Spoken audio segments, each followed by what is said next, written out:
দেশে একের পর এক প্রাকৃতিক দুর্যোগ হানা দিচ্ছে। কখনো বন্যা, আবার কখনো অতিবৃষ্টিতে দেশের কোনো না কোনো জেলা বারবার বিপদের মুখে পড়ছে। জলবায়ু পরিবর্তনের কারণে প্রকৃতির এই খামখেয়ালি আচরণে দেশের সাধারণ মানুষের মনে এখন বড় আতঙ্ক তৈরি হয়েছে।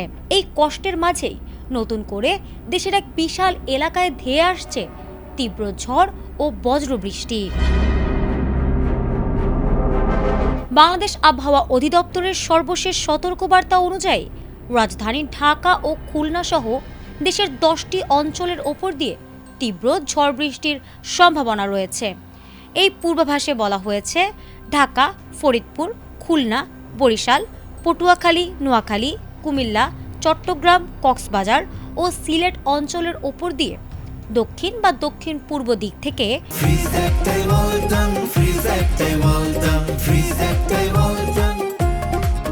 ঘন্টায় ৪৫ থেকে ৬০ কিলোমিটার বেগে অস্থায়ী দমকা অথবা ঝড়ো হাওয়া বয়ে যেতে পারে। সেই সাথে হতে পারে বজ্রসহ বৃষ্টিপাত। বৈরী আবহাওয়ার কারণে দেশের অভ্যন্তরীণ নদীবন্দরগুলোকে ১ নম্বর সতর্ক সংকেত দেখাতে বলা হয়েছে।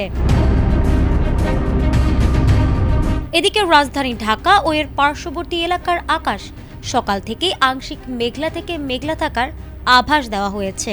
আবহাওয়া অফিস জানিয়েছে, গত ২৪ ঘন্টায় ঢাকায় ৮ মিলিমিটার বৃষ্টিপাত রেকর্ড করা হয়েছে, যা নগরের স্বাভাবিক ব্যস্ততায় এক ধরনের স্থবিরতা এনে দিয়েছে। জলবায়ু পরিবর্তনের প্রভাবে দেশজুড়ে যখন ঘন ঘন বন্যা ও ভূমিধসের আতঙ্ক বাড়ছে, তখনই নতুন ঝড় বৃষ্টির পূর্বাভাস উপকূলীয় ও নদী অববাহিকার বাসিন্দাদের উদ্বেগ আরও বাড়িয়ে দিয়েছে। আবহাওয়া অফিস জানিয়েছে, মৌসুমি বায়ু সক্রিয় থাকায় দেশের বিভিন্ন বিভাগে এই বৃষ্টির ধারা আরও কয়েকদিন অব্যাহত থাকতে পারে। দুর্যোগের এই আবহে নৌযানগুলোকে নদী অববাহিকায় সাবধানে চলাচলের পরামর্শ দেওয়া হয়েছে। একের পর এক প্রাকৃতিক সংকটের মুখোমুখি দাঁড়িয়ে সাধারণ মানুষ এখন কেবলই আকাশ শান্ত হওয়ার অপেক্ষায় দিন গুনছে। ফারহানা হক, ATN বাংলা।